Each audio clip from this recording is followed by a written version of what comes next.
Hi everyone, it's QuickyBaby and welcome back to World of Tanks, and today I've got a sneak peek for you at the ST-62 version 2. This is a Tier 10 Soviet auto-reloading medium tank that is currently being super tested. So once again, let me clarify that all of the characteristics that you see today are not final and they are all subject to change. However, we can get a pretty good idea of what we might have to look forward to in the future of World of Tanks. So firstly, the ST-62 version 2 has actually been around the block quite a lot. It's currently in the game as a tier 8 premium medium tank with outrageous damage per minute, which would make it the highest damage per minute at tier 8 medium, although it has awful penetration and alpha damage to be able to kind of counter that. It's also been tested as a tier 10 light tank, and I believe it's also been tested as a tier 9 medium tank, and Wargaming are seemingly wanting to have this one as a tier 10 medium with the current iteration. So what is exciting about the ST2 version 2? Well, what I'm going to do is firstly just take all of these statistics and put them on Excel in true QuickyBaby fashion so you can get a comparison of them compared to the tier 10 Italian auto-reloading medium and the Object 140, which doesn't have an auto-reloader, but it's still important to question when a vehicle like the ST-62 version 2 has inverted autoloader that actually reloads faster the more rounds you fire in the vehicle, or the deeper you go into the magazine is a better way to say that. There's not really too much difference in them. So it's whether kind of that auto reloader burst actually kind of makes up for the disparity. As I will have mentioned recently in my Object 590 tank review, that tier 9 medium with its 4-second intro clip isn't really all that different from a T54 while also having all of the downsides. But I digress. Let's look at the statistics. So the ST-62 version 2 has a 100mm caliber gun, just like the Object 140. It deals 320 alpha damage. With its HE rounds, it's going to deal 420 alpha damage. Of course, if you're able to penetrate them. Now, this isn't as good as the Progetto 65, which has 360 for each of its rounds, and the 440 alpha damage on the Progetto 65 is just a little bit better, but massively better when we take into account the penetration, the 105mm of pen that the Progetto 65 has. The HE pen on the ST-62 version 2 is a rather poor 50. You're probably not going to be using any HE shells on this tank apart from maybe like one for some kind of an awkward interrupt on somebody in a cap circle or some ultra low health tank that is sitting in a hold down position. It's got 260 standard pen, and it has APCR as its standard rounds with premium AP, at least looking here. And so while that is kind of exciting because it does have 330mm of premium pen, it's going to be swings and roundabouts really. Heat is lovely for going through angled surfaces between 70 and 85 degrees of angling, so you won't be able to do that with the tank in question. However, that AP pen with its 5 degrees of normalization will actually be pretty sweet. Anyone who's played a Ho-Re 3 will know all about that. So good things and bad things about this vehicle's penetration on its premium rounds. Now the tank has a 3-round auto reloader, which isn't as good as the Progetto 65, but it does have a 2-second intra clip, which is worse than the TVP with the same alpha damage. But unlike its baby brother at tier 9, the Object 590, this vehicle, it's definitely going to get the magazine now. Within 4 seconds, you will have been able to do 960 damage to your opponents. Although within 5 seconds, the Progetto 65 has done 1080. So whether it's going to be the new burst daddy of World of Tanks, that's not the case. But remember, this is an inverted auto-reloader. So while the Progetto's magazine, it takes longer and longer and longer to reload each of the shells, for the ST-62 versions 2, you're going to fire quicker and quicker until you're going to get an 8-second reload when you're deep enough in the magazine. That will mean that at worst, the ST-62 version 2 will have a 4.28 rate of fire, but a 7.5 rounds a minute when it's empty. Accordingly, the Progetto 65, we can see its damage per minute goes from 2,160 all the way down to 1,350, whereas the ST-62 version 2 starts at 1,371, but then ends up at 2,400. So that's a huge damage per minute advantage of the ST-62 version 2, and unlike the Progetto 65, you won't really have to think about whether it's the right thing to fire.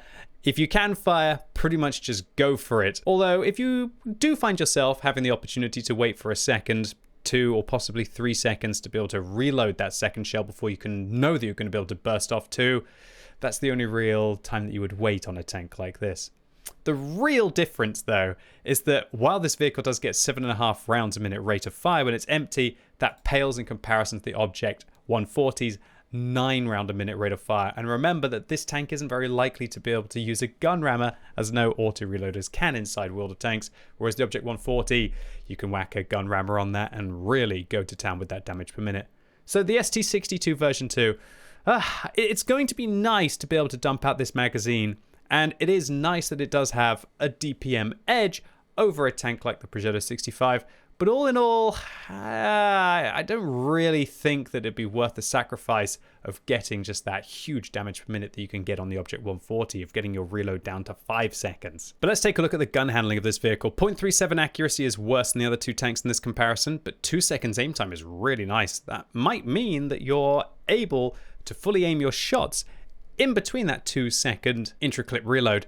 However, it totally depends on one of the statistics that Wargaming hasn't provided us, which is the bloom after firing. And so we'll have to wait and see for the final statistics to truly see whether this thing is going to be able to dump out its rounds, like a TVP, for example. One of the downsides of this tank is 6 degrees of gun depression, worse than the 147 and significantly worse than the Progetto 65's 9. Its elevation is 20, and its turret traverse is really nice at 50, truly Soviet within that regard, and makes the Progetto 65 look quite poor in comparison. The mobility of this vehicle is a little bit of an enigma, and that is, for the very first time, Wargaming hasn't actually given us either a weight or an engine power that this vehicle is going to have. So we don't know how powerful its engine is going to be. We don't know how much it's going to weigh, but we know it's going to have a power to weight of 20, which means it will have more grunt in the engine than the other two vehicles in this comparison. However, we don't know the ground resistances, so it might have really poor ground resistances and end up being slower, or if it has equal ground resistances to the Object 140, that it will actually end up being pretty good. However, we could take a look at the ground resistances that we have from the vehicle being a tier 8 medium tank. But let me clarify, there's no guarantee that when Wargaming move it from tier 8 to tier 10 that they're going to keep the ground resistances the same. So if we compare this vehicle to the Object 140, we can see it's got a tiny little bit worse ground resistances, which will mean that it's pretty much got the same kind of mobility. Although I'd like to clarify that this version of the ST-62 version 2 at tier 8 has a worse power to weight ratio than the Object 140, so maybe Wargaming are just giving it an inflated power to weight but making its ground resistances worse. Those are things that we can only guess about. Another downside that this vehicle has is a relatively low top speed limit of 50. That's like the T-62A and pales in comparison compared to the Object 140's 55 and the Progetto 65's 65. Its reverse speed at 20 is identical to these other two tanks, and its hull traverse is 55, which is practically the same as the other two vehicles.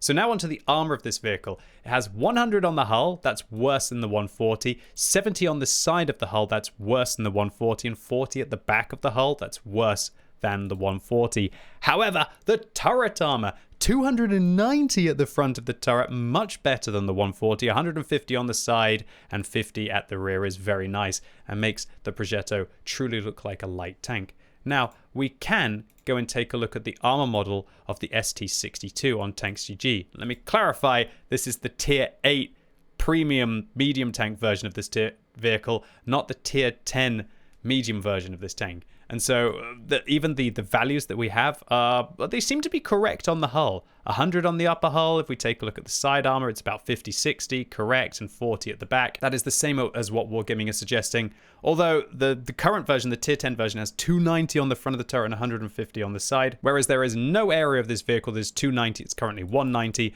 and the side is 70 here, compared to the 150 that Wargaming is suggesting that it will be able to get at tier 10. But the real thing that I want to show you is just how crazy this tank's armor layout is. Look at these wings on the front of the vehicle. They are absolutely incredible. And it means that if you are using your 6 degrees of gun depression on this tank, its upper hull armor is pretty darn good. The only thing that this vehicle is going to struggle against is very high penetration heat, but all of your AP rounds are going to be bouncing off this tank very convincingly. And its turret armor, if it becomes 290, this thing is going to have a ludicrous turret as well. It might have a slight weak point here, and it might have a cupola that becomes very hard to hit if it's using its gun depression. But the real thing that I want to highlight with this armor model is that if this tank side scrapes, it just becomes ridiculous. I cannot believe how effective these wings are that go over the front of the hull. It's kind of like this bib or this beard of the vehicle. And with the way that the mechanics work in World of Tanks, it is truly awesome. This will ricochet all shells with its 70 degrees of angling, even if it's not using any of its gun depression. And the only thing it has to worry about is if people have good heat that they will fire at this tank. But from this kind of an angle against AP, this thing's armor is going to be ludicrous. It will have a bit of an issue on the front of the hull here, as we can see this like wing where the tracks are going to be. So you probably want to angle it a bit more like this, just so where your opponents can't get your lower plate. And while the armor isn't going to be perfect, especially against heat, this will be so troll against tanks that do not have it. It does look like a really interesting armor layout, and while I don't think it's going to breach, and especially at the front as well, do you see how this whole part of the lower hull here is also angled in, so that if you are just caught straight out, you're going to have these really funky ricochet angles. This thing is going to be a beast with regards to how the hull performs. The only thing that worries me is catching shots in this kind of like rear box where the rear wheel is attached on the back. That will be a little bit of an issue when you're side scraping, but look, we're nitpicking here. This thing's armor looks truly outrageous, and it definitely makes up for all of the bad statistics that this vehicle has. I wouldn't say that this gun is 10 out of 10. I wouldn't say the mobility or the gun handling is even close to that, but that armor on the possible hull and also on the turret looks pretty formidable. When you add to this 1,950 hit points, it's going to be able to take a hit, but a disappointing 390 meters view range, which is worse than the other two vehicles in this comparison, which each have 400. Consequently, meaning that with this vehicle having assault field mods, it's going to be really painful to take the final field mod to boost your engine power and to reduce the ramming damage that you receive, and you're probably not going to want to take one or even go the other way. With regards to the crew on this vehicle, it gets a commander, a gunner, a driver, and a loader, although it remains to be seen which one of these is going to be the radio operator on the tank, but I do expect it's probably going to be the commander if Wargaming wanted to fit in with the other Soviet mediums. So ladies and gentlemen, boys and girls, that was my look, my sneak peek, my first look at the ST-62 version 2. All in all, what do I think about this tank? Well, it looks positively fine. If Wargaming were to put the statistics in as it is, I don't think it's going to break the game. I don't think it's going to really add anything too outrageous to the game, but that armor is novel enough to make it quite a powerful vehicle. And I do think that this tank will do exceptionally well in those nice matchups where people don't have access to high penetration heat, but I do think its armor, which is very funky, is going to drop off against tanks that do. And it will basically be an easy auto-reloader for people to play who want to go in and have that burst damage of dealing 960 damage in 4 seconds and then not having to worry about even missing shells, because then they're at optimal damage per minute of that 8-second reload. Anyway, ladies and gents, boys and girls, that's it for today. Really hope you enjoyed this look at the ST-62 version 2. If you did, give the channel a thumbs up, or give this video a thumbs up. Hopefully you'll give my whole channel a thumbs up, right? Or if you hated the video, give it a thumbs down. And let me know in the comments down below what you think about the ST-62 version 2. Do you think this thing looks absolutely epic? Do you think that it looks absolutely awful? Do you think it's really weird that Wargaming keep pushing this inverse auto-reloader mechanic, as it kind of means that they can't make it extreme in any one area because they have to dumb it down a little bit? Or do you think the vehicle looks fine as it is? And as always, thank you so much for watching. You've been epic, and hopefully I'll see you soon.